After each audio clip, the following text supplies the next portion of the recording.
We are live. Hello, everyone, and welcome to a new episode of the CVO Live. It's my pleasure and honor to have here one of the veterans in the CRO space, Jeremy Epperson. Hi, Jeremy. How's it going, man? Hi, how you doing? I'm super excited for this. Same here. So let me switch my camera so that I can look at you all. So today we're going to touch a lot of subjects about the internal silos in the big companies, about how the digital agencies should behave themselves so that they can bring more value to their customers. We're going to also touch about the topic of shifting from vanity metrics to what really matters in e-commerce and retail. So stick around to see what's going on. So Jeremy, why don't you tell us all how you've got into the optimization phase at the very beginning? Tell us your story in this arena. Oh yeah, that's a wild one. I'll give you like the high level version of it. So I've been doing this for 15 years. My first kind of step in the business world was actually creating my own startup when I was 21 years old. I thought I knew everything. We grew the business and scaled it super quickly over 2 years. And in 2008, when the Great Recession hit, it just wiped us out. And I was super curious about what are the things that we could have done differently from a marketing perspective, from a product perspective, from like how we built our team. So it just set me down this path of wanting to understand how to scale startups. And that's kind of where it started. So, over the years, it went from like the initial paid search that we were doing to building websites and analytics. And we just kept putting layer on top of layer on top of layer until we got to what I think is most important, which is like market research, customer research, business intelligence, like actually getting a 360-degree understanding of customers. And then one of the things that we talk about all the time is thinking holistically about the customer journey, which obviously we're going to talk about a lot today. So excellent. I also know that you've gathered a lot of A players in your team, but we will touch on this subject further down the line because after all these years in this arena, I also see that any kind of process or tools or whatever are completely useless if you don't have the right drivers, right? If you don't have absolutely. the right. All right. So the first topic that I want to address right now is how you are seeing the companies evolving, leveling up, because we are all seeing what's going on. We're seeing a lot of competition happening. We're seeing a lot of business leaders doing all sorts of things. But I wanna hear your opinion about how do you think they are ready to migrate to data-driven decision making? Because at the end of the day, all that we are touching here is about improving, growing, optimizing, which has a lot to do with making better decisions. Leaders have to do better decisions, and in order to do so, they need to change their mentalities. How you are seeing this the landscape at this moment, Jeremy? Yeah, absolutely. It's a great question. I think it's super timely and relevant and important. Let me give you the backstory really quickly. So I've built cross-functional growth teams for 185 different growth stage startups. Like what we've done is we've like observed their behavior, gathered insights, we've databased all the information, and there's a discrete amount of roadblocks that exist. One of the biggest roadblocks that slows growth is business silos and agency silos. And it's really fascinating to see like how much the miscommunication, the lack of workflow, the lack of sharing insights about the customer journey, those things just impede a company's ability to grow. So there's kind of we break it into two different things. There's internal business silos, which is product team doesn't talk to customer success or sales, marketing. They're not sharing information. They're not sharing insights about what we're trying to do from a market and customer perspective. So like business is running in 20 different directions at the same time. The second part of that is like the agency silo. So agencies are specifically hired to do one thing. They myopically focus on only paid search, only SEO, only content creation, and they're not incentivized or paid or expected to think more holistically about the customer journey. Therefore, everybody is existing in a silo. They're not sharing insights. They're not sharing what performs better. They're not sharing any research or results. So what ends up happening is we get this super, and then we talk about this all the time, right, Valentin? We get this super fragmented customer journey that doesn't really make sense from a customer perspective, because so many different people are controlling different parts of that customer journey and they're not talking to each other. So the customer loses, the business loses, basically everyone loses, because there's no hub of insights. There's no individual like team or cross-functional growth team that's helping like pull all those pieces together.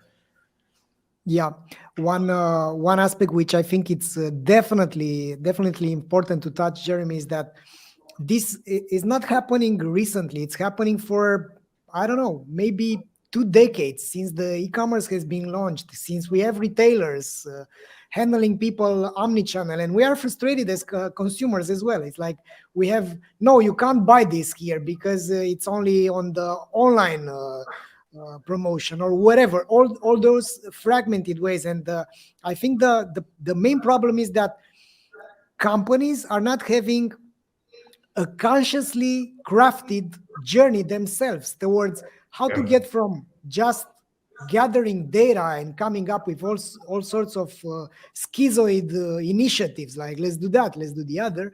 And if the company journey is broken, then the customer journey is broken as well. But eventually those things will stop, because I think we are all seeing that the struggle is the best teacher. We have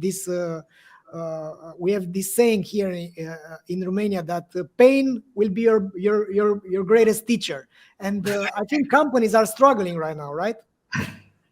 Yeah, for sure. And I think our particular approach, so if one of the biggest issues for accelerating your growth rate is these silos that exist in a business, then like how do we solve the silos? And we've tried dozens of different things. I mean, we've worked with so many, like hundreds of businesses, that we've experimented with different approaches. And like, is this an organizational thing? Is it getting people in the same room? What we've found to be the best catalyst for breaking down silos is marketing customer research.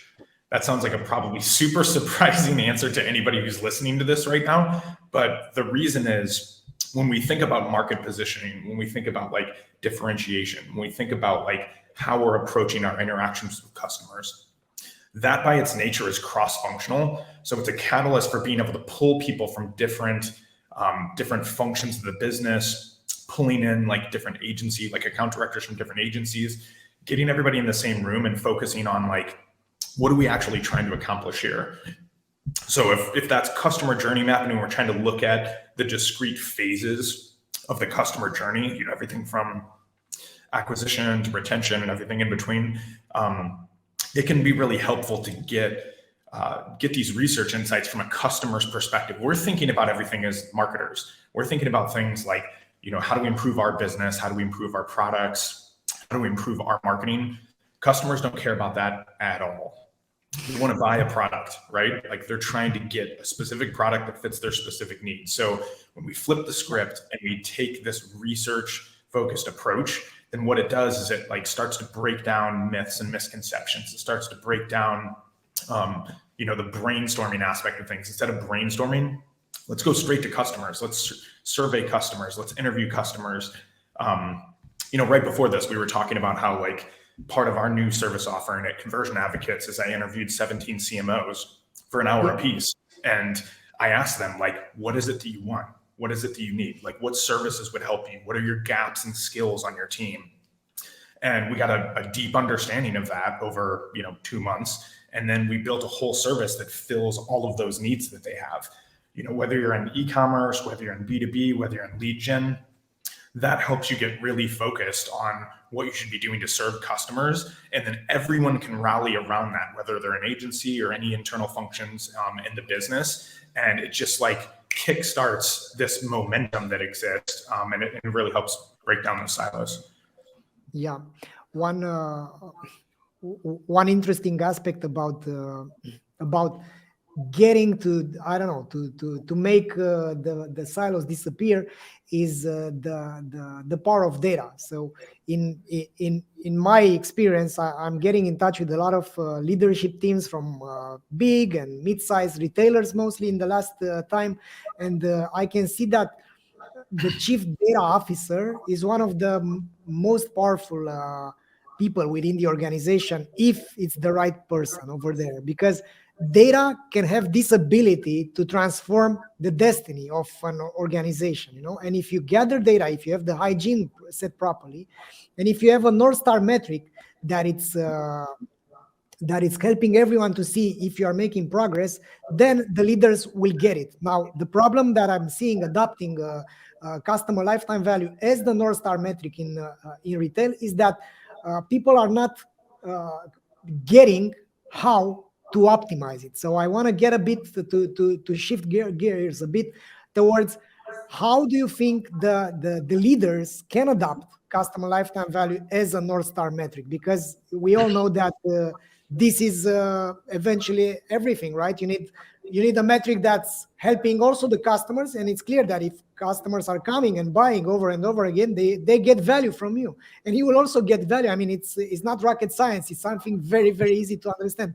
However, a concept so easy to understand is not adopted by companies, and they are still using, from my perspective, shallow metrics and lag indicators such as revenue or margin, gross margin as a total as a North Star metric. What's your opinion on this, Jeremy? Yeah, it's a good question. So there's two kind of like different answers that I have to this. One is when I talk to like hundreds of people in the industry, the first question I always ask is, what are your 12-month growth goals? If I don't get a clear, precise answer within 10 seconds, then they're struggling, right? So everything is going to be based on like those 12-month growth goals. Like, what is the goal that you're backing into that you're trying to accomplish over the next year? Because to your point with your question, what we're going to break down from that is, what are our primary KPIs? So we're building 90-day growth plans where we're looking at just a couple KPIs that we're optimizing for. So usually more than two, it gets challenging, right? And in any given time, we can't solve everything at the same time.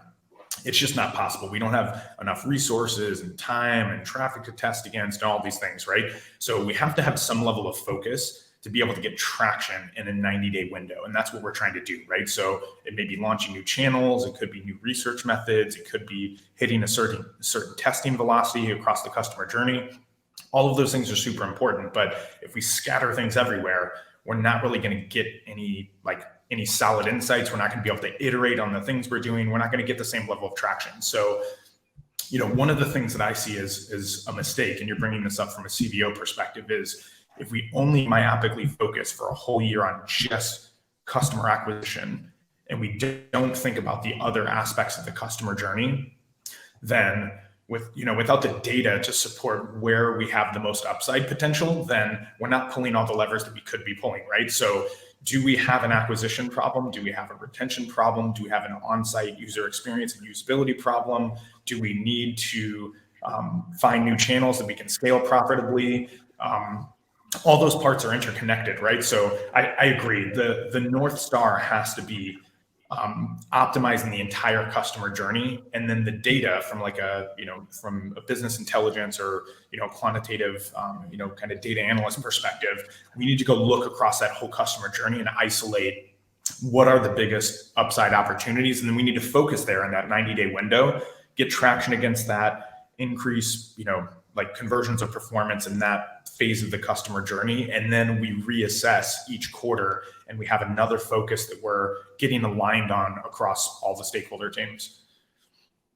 Yeah, I have something to address here regarding how the retail leaders should be acting, should be behaving. And I think this analogy is very, very useful, because you were talking about the scattered components, right? So when you look at too many things and you can't find what's going on within a retail. So if you're a retail leader and you're listening to this, picture this: one of the most important tools that a lion tamer has is not his gun, is not his weapon. It's like a small four-leg chair, and when he's trying to tame the lion, he's not using that. He's using the chair. He's putting like this in front of the lion, and then the lion is looking all over, and he eventually goes down. So that's what's going on with companies as well, because they look at too many things, at those 120 reports with all the metrics and all those things. But if you give something really simple, like customer lifetime value to everyone, and if you see how it is by, let's say you are a retailer and you have multiple shops, multiple stores, you can see your customer lifetime value against the other stores. How do you stand? Then you see the CLV by the category, by the channel, by the region, and so on. So that's very, very simple to understand. The net profit that we are getting down the line from a customer, which is coming from this channel, is $280. Then that's it. And if this is going up or down, that means the entire organization is doing their job. And I think customer lifetime value, again, is the KPI of the CEO. You can't blame the marketing for not doing their job. You can't blame the customer experience, the fulfillment, if the customer lifetime value goes down.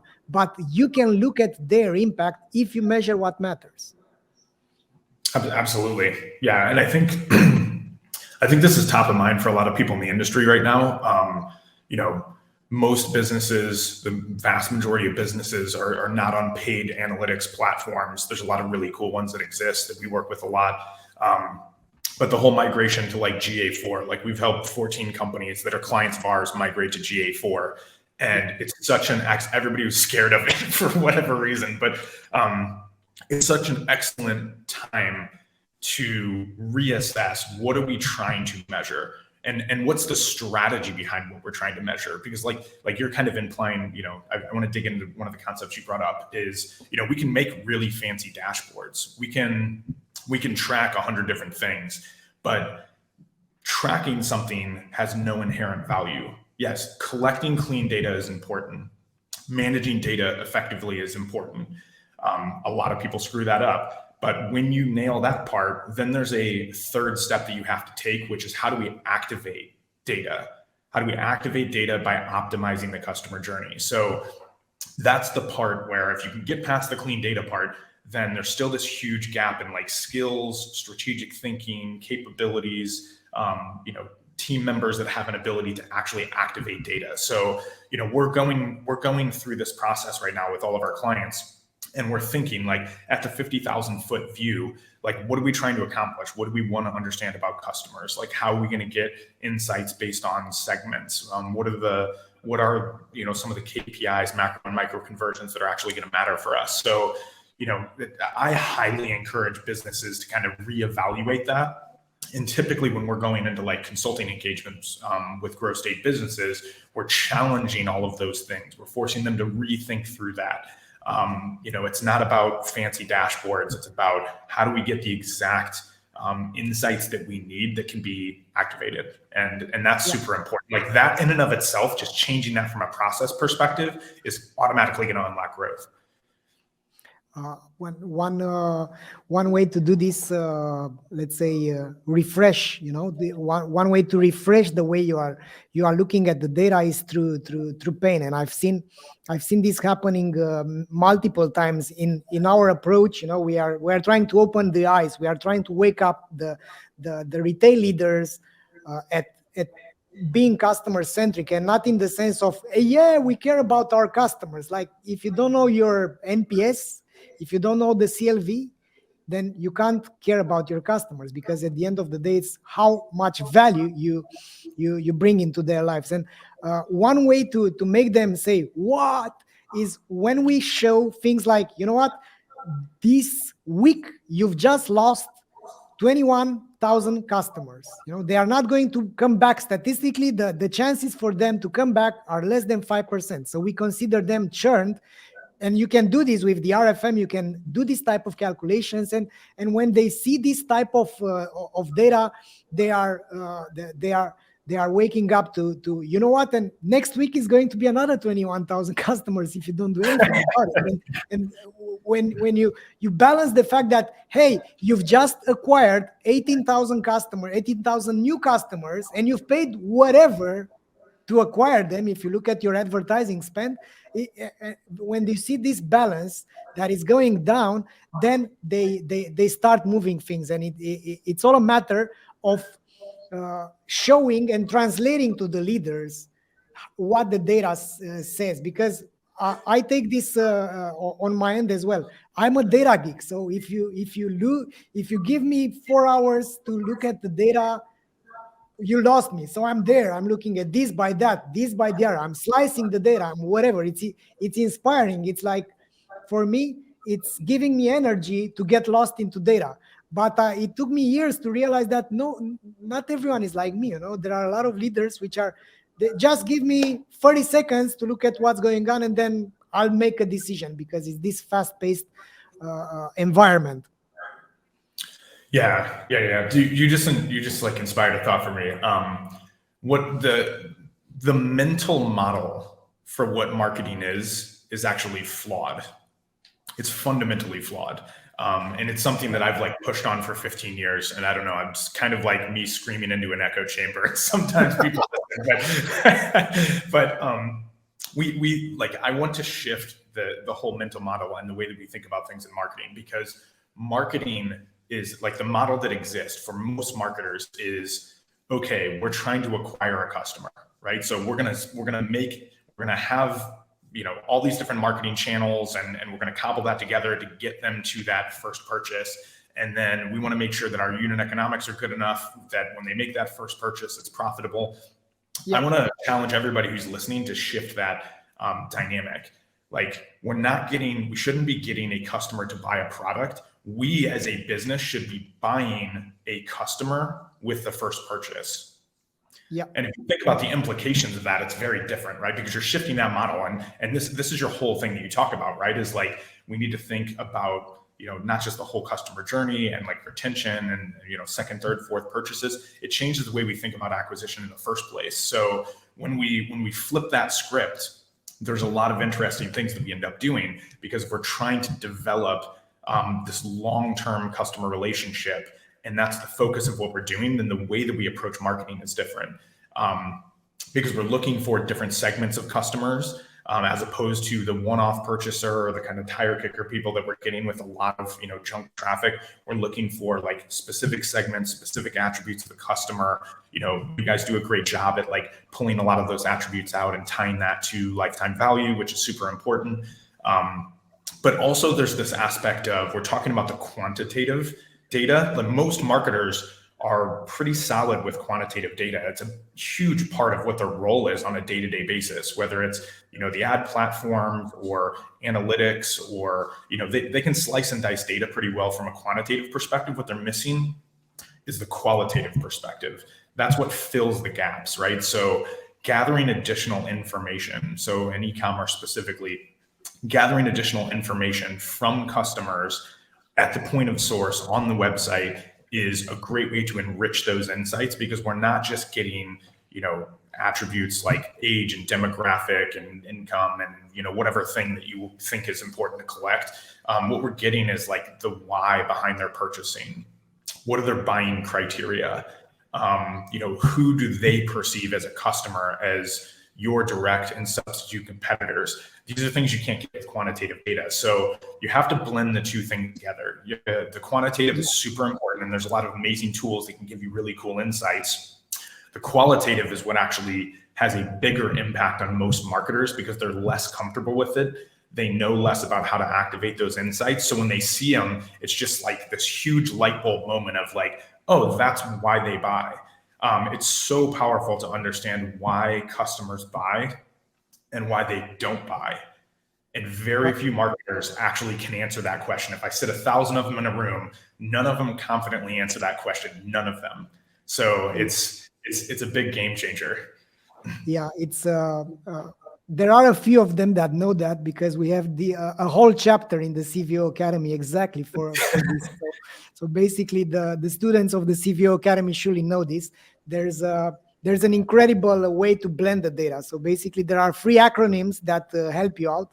One is the JTBD, jobs to be done. Another one is the NPS, Net Promoter Score, and the other one is RFM, recency, frequency, and the monetary model. Yeah. So if you are a retailer, and you use those three things, it's going to blend beautifully the qualitative with the quantitative data. When we've done this first research, I was with my head of data, and we were looking at the results from the qualitative research, and he stated something like, "Oh man, so I wasted 3 weeks of my time with all these models, and I've learned in half an hour way more about this business by looking at what the best customers actually stated." Yeah, because it's so beautiful to not to hypothesize in your head, "Oh, they are buying shoes because of X, Y, and Z," and you look at all these models. And I think there is a trap for companies to dig so much into the data without asking very simple questions. Okay, not very simple, because you need to know how to craft those questions to extract Yeah. the truth. But at the end of the day, it's a beautiful methodology to do this type of customer research. And I think there are many companies which are pushing the advertising pedal nowadays. Let's improve that, let's add other channels, let's spend differently. Although the leaders of the companies are waking up that, what have we done with this acquisition budget? And there are the other side of the coin is that uh, advertising works only if the marketing is there, and marketing is pretty much around the market, right? So you need to know how the market works, which customer is part of that market. So if you don't do the customer research and you push the advertising pedal, you will be relying on some creative agencies or some messaging that is being crafted by some whatever advertisers that might hit the nail or not for your company. So I guess one crucial aspect is indeed to blend qualitative with the quantitative data when you make decisions. And yeah, it's amazing how much they are wasting on ads, man. So if you look at this, oh, don't get me started. So Yeah, it's enough to keep you up at night, right? So you mentioned something about like, how do we ask questions to get valuable qualitative insights? And I think this is a big roadblock for a lot of marketers, because it's not a stated role. Like, when you're hired as a marketing manager in-house in a business, even if you're hired in an agency, there is no line in the job description that I've ever seen that talks about marketing customer research. That's odd, right? That's odd. That's just a flaw in the industry, right? It's so silly. It drives me insane, but it just doesn't exist, right? So it's not a required or mandatory skill to be able to sit in that role, which is just wrong. It's just wrong. So because of that, it's not an area of focus. It's not an area of like personal development or skills building that exists. So one of these big roadblocks that we see, and obviously I've dedicated my life to research and helping businesses grow based on it. But because we've seen these challenges, we do want to simplify, like, how do we get the minimum effective dose to get high quality qualitative insights directly from customers. So I'm going to walk through a couple examples. People, like, if you're listening to this right now, you can actually just copy and paste the exact thing that I'm saying. And I'll tell you exactly how to capture these qualitative insights to get really cool ideas for how you optimize. So one of the most fascinating, something that just blows the mind of every team that we've ever worked with, is exit intent polling. So exit intent polling is, you have a visitor on your site, they came from whatever channel. As they're abandoning the site, we're going to pop a poll. And that exit intent poll, we want an open question format. When we ask them in an open question format, it doesn't skew the data. If we give them 4 options, if you're like, why are you abandoning? Because of price, product quality, et cetera, you give them a couple of check boxes, they're going to click the check boxes, and we're going to totally skew the data. It'd be better to have no qualitative data than to assume that qualitative data exists and make strategic decisions off of it that mislead us and take us off track. That's very dangerous, right? So open question format, what we're going to specifically ask them is, what, if anything, prevented you from X today? Like purchasing today, like whatever the action item, the conversion action we're trying to get them to take. And that's very specifically, like, what, if anything, Because a lot of times if you just say, what prevented you from purchasing today? They go, I'm not ready. Like, I didn't feel like it. Those aren't valid responses. Those are not like important responses. What, if anything, prevented you from X today? That focuses on like why they're actually abandoning today versus, delaying the decision, et cetera, right? So like, what we found is that universally, there are 3 to 7 primary reasons for abandonment. And we can take guesses at that and we can have our assumptions. But again, we're seeing it from like a marketing perspective. We're seeing it from our business perspective. And we know way more than customers do. So like actually capturing the voice of customer, hearing them articulate their pain points and their problems and their questions and their objections is really, really powerful, because we can categorize those into, buckets of things that we need to optimize against. But also some of the cool things that we've done is like, we've pulled exact quotes that we've used for copy that we've translated into FAQ sections that exist on, category pages or product pages, or that we apply into the checkout.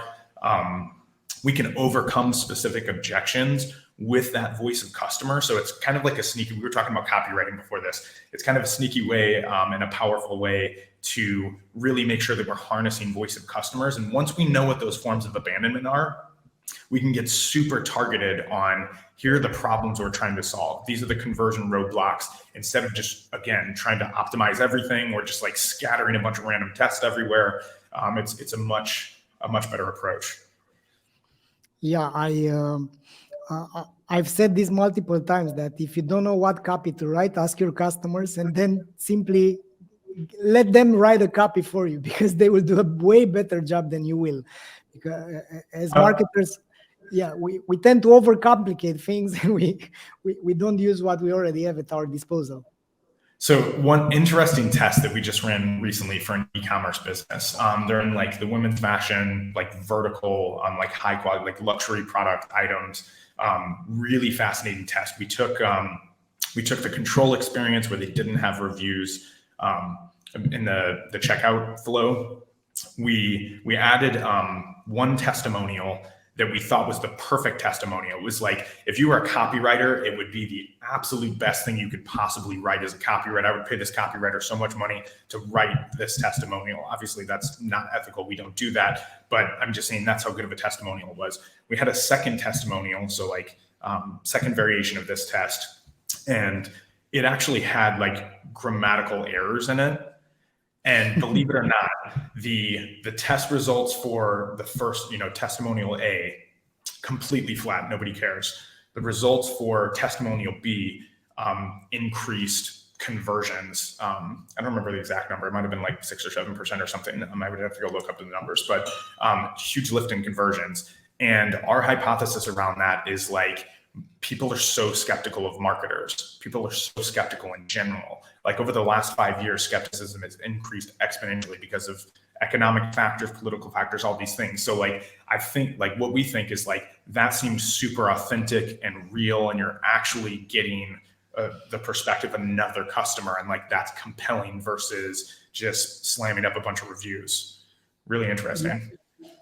Yeah, I think it's always important to let's say forget about your assumptions and to go out there and test. We also had some aha moments pretty recently when we finished our jobs to be done research around why our students are getting enrolled in our CVO Academy. And it was the opposite of our assumptions. I mean, we thought initially that people want to level up in their career ladder, they want to become better, they want whatever. So the results after validating, because basically, and I think this is important for everyone to know, so jobs to be done is not like a quantitative research. It's an in-depth research where you are extracting the struggles, what made the customer so frustrated that he said, that's it, I'm buying this thing, I'm going to fix this. And then you have to use those jobs to be done and to come up with the statistical significance on them. So we originally thought that that's the reason why people want to grow, they want to learn, they want to become better. And that was one of the jobs to be done. But the main job to be done, guess what, was agency owners and agency players within the agencies that were losing their customers due to the fact that email was not enough, PPC was not enough, their CRO process was not enough. So basically, they were the struggle to lose customers or not to close more deals into this bloodbath economic environment led them to level up. So that was again an aha moment for us, that not to rely on our assumptions, to simply verify, to verify it, to back it up with data. Yeah, absolutely. I know that we promised some case studies and examples. I'm going to give some more. It looks like, are you wearing like a wearable tech like ring? Yeah, Aura ring. Okay. Yeah. Okay. So we had a client. They're not a current client anymore, but it was a couple of years ago, and it was like a wearable, Aura ring. So what was really interesting, like we have this insight from doing research from the last couple of years, and it's one of the coolest like breakthrough ideas that I have found that has like transformed the way we approach, like analytics, research, and experimentation. It's if you look across the customer journey, you can take insights from any part of the customer journey and you can apply those research insights to any other part of the customer journey. And that's not how people think about things, right? So like, I'll give you an example. So for like wearable tech, right? So we're assuming, the business is assuming, okay, we're trying to scale, we're trying to acquire the perfect customers for us. What they thought that wearable ring was for is like athletes and people that want to perform well, and like people lifting weights, or, runners who want to monitor their heart rate and like, other like biometric things. So all of their targeting is based on like optimizing for that customer segment. What we found with the post-purchase data from scraping that, what we found with running post-purchase surveys, which is just critically important for any e-commerce business. And what you're looking for is not, how did you hear about us? That's nonsense. That is not actionable insight. So like we actually had a separate client. I think they had over 40,000 respondents to how did you hear about us? And I'm like, you guys are leaving gold on the table. You should be rotating monthly through different post-purchase survey questions. So you're piecing together different parts of the customer journey, right? So we want to know motivation and competitive factors and buying criteria and, like product quality and like firing criteria. Yeah, exactly. Yeah. So all of those are different things that we want to collect, right? So for this particular like business, we're collecting like, what is your use case for this? What is the reason that you actually purchased this? Because they've already purchased. So we're asking them after they've purchased to look back on their journey about why they purchased. So we're expecting like, I want to optimize my lifting and like, I want to run a 3-hour marathon and all this stuff. Nothing to do with that whatsoever. We found out that like, actually one of the biggest, most important customer segments were not people in the gym. It was actually like weight loss specifically. And it was also like a customer segment of like women who had like recently given birth, and they're trying to like get their weight back on track, get their like nutrition locked in. They're worried about sleeping because obviously if you've ever had a kid, they're going to keep you up all night. So totally unlocked this different customer segment that the marketing team was not thinking about in any way. So they were able to,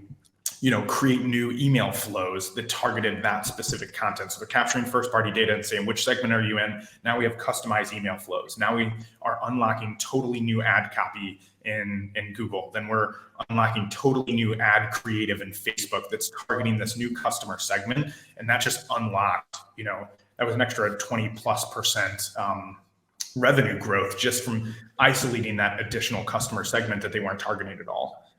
Yeah, that's amazing. And I keep on hearing these stories which are so real, because the beauty of going after the website and to identify what's going on in the heads of your customers is so underappreciated at this moment. I wanna ask you something, Jeremy, which is regarding the future. So you know me, you know that I'm completely obsessed about migrating from optimizing only the website to optimizing the entire customer journey. It's so simple, it's clear that we are going to live an age in the future where companies will optimize the entire customer journey, and they will not have this narrow-minded approach.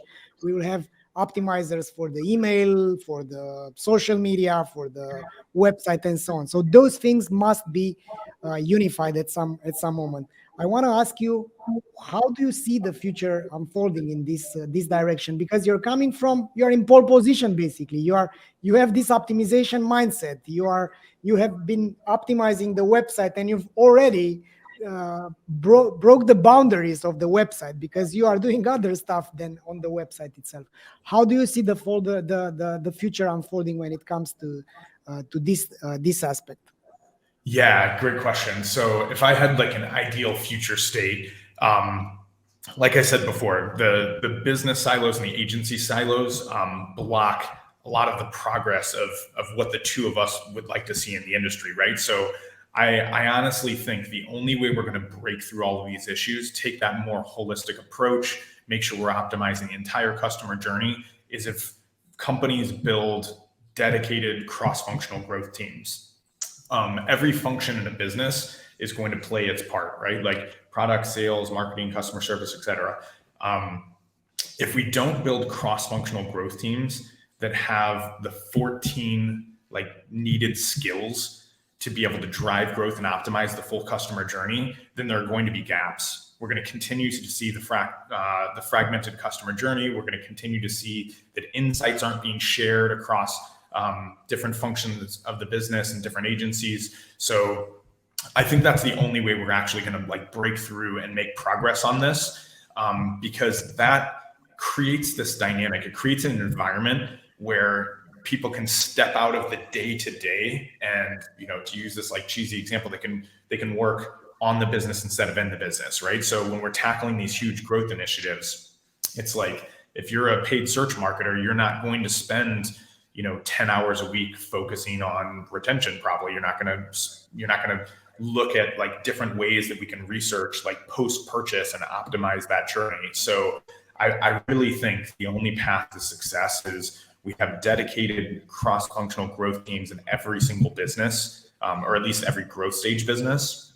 And they're going to be able to tackle some of these initiatives that are typically not assigned within roles or teams that already exist. So that's what I think. I think and that's what we do at Conversion Advocates, right? Like that's our entire purpose as a consulting firm, is like we step in and integrate with teams and serve as that cross-functional growth team. But we're only one business, so we can have, dozens of clients, but we can't have thousands of clients, right? And that's the level of change we need to see in the industry. So we're trying to piece together, like, here's how you build those teams.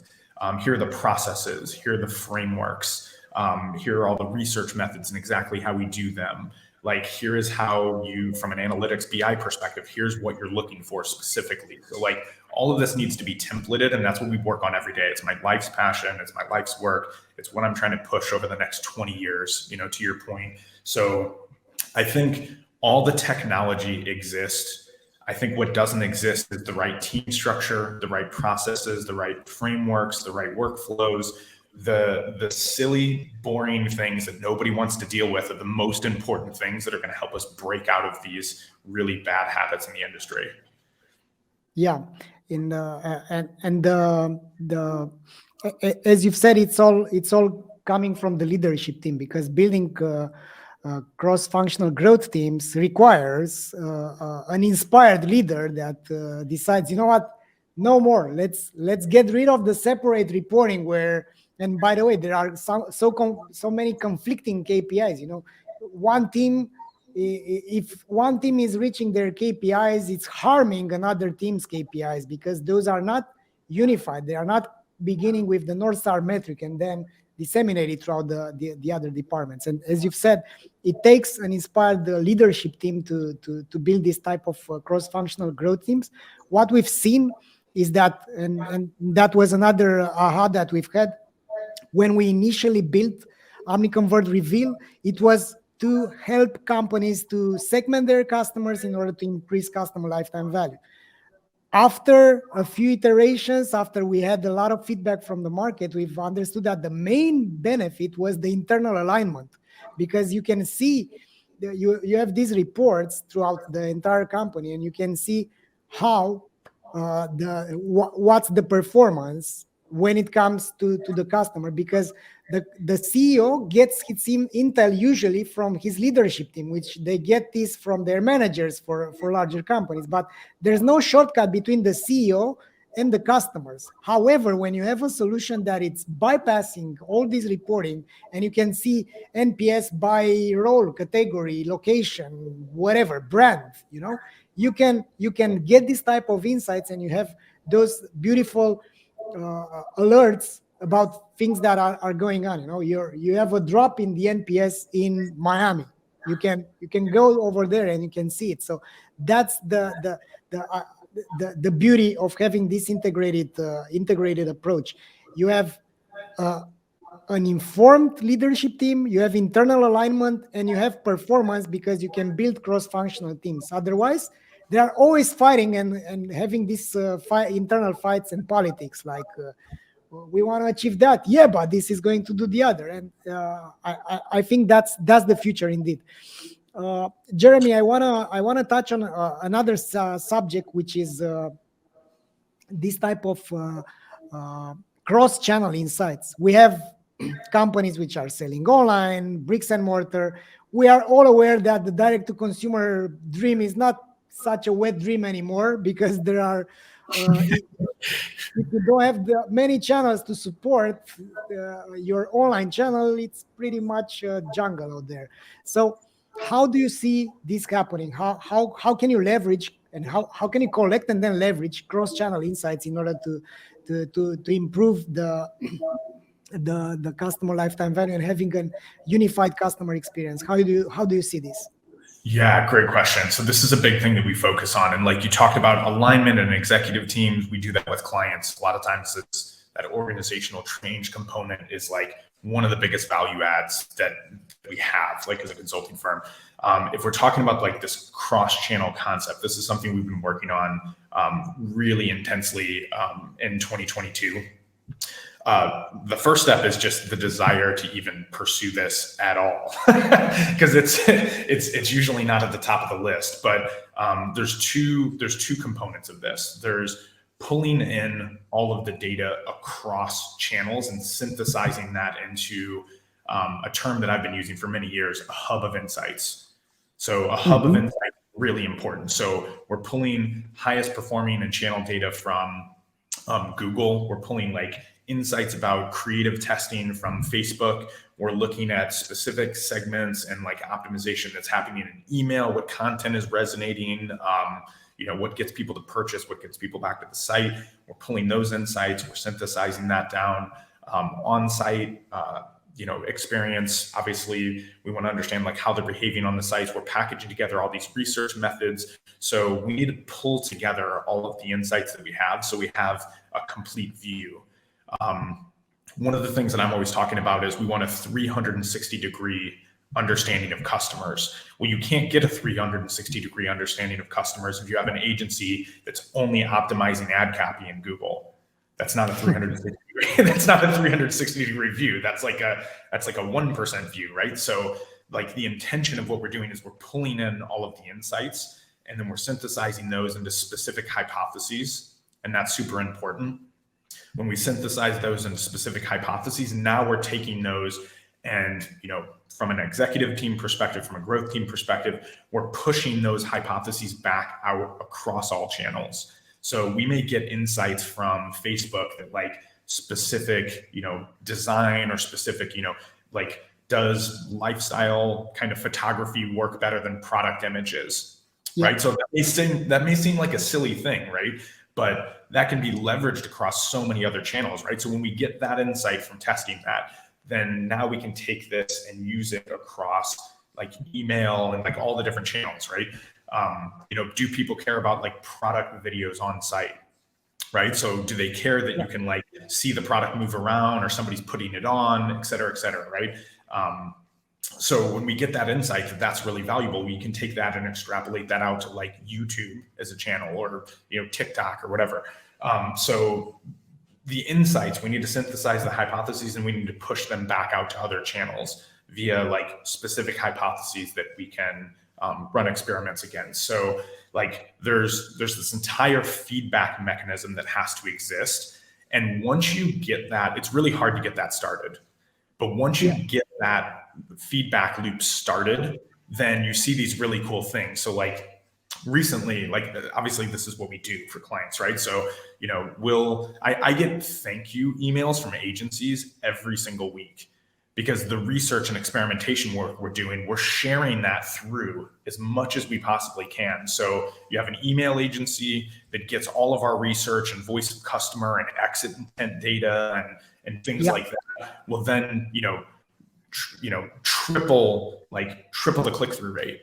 You know what I mean? If you can actually triple your click-through rate from email, because instead of just throwing a bunch of discount codes and coupons out there, you're actually giving them super targeted, relevant content that drives them back to the site and builds their interest in buying a product. That's amazing, right?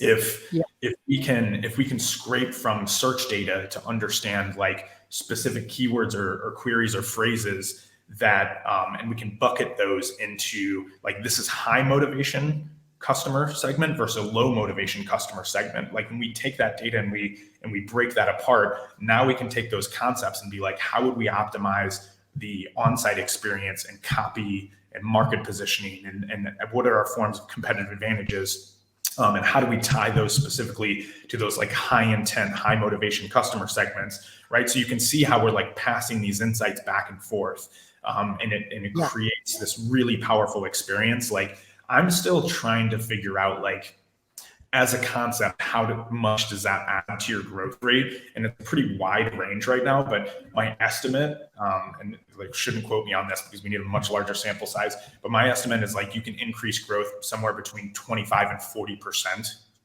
just by putting a growth team in place who is sharing insights across all of your channels. It's super powerful.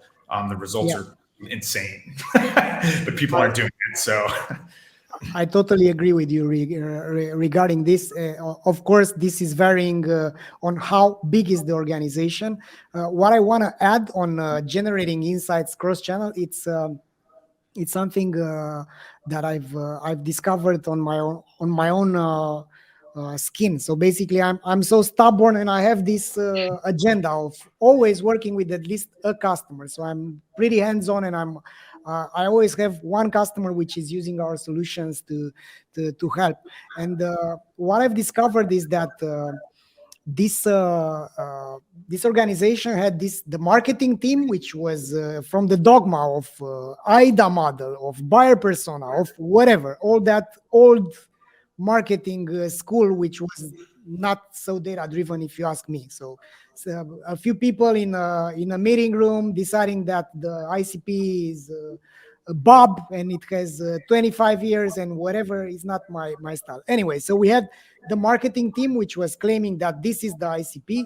And on the other end, we were working with their innovation team regarding finding who is their ideal customer profile. And the methodology was, if you think about it, it's crazy, because their methodology to define the buyer persona was to look into the Nielsen research, to look into their Facebook audience, to see their fans, and to have these statistics around the age, gender, location, whatever.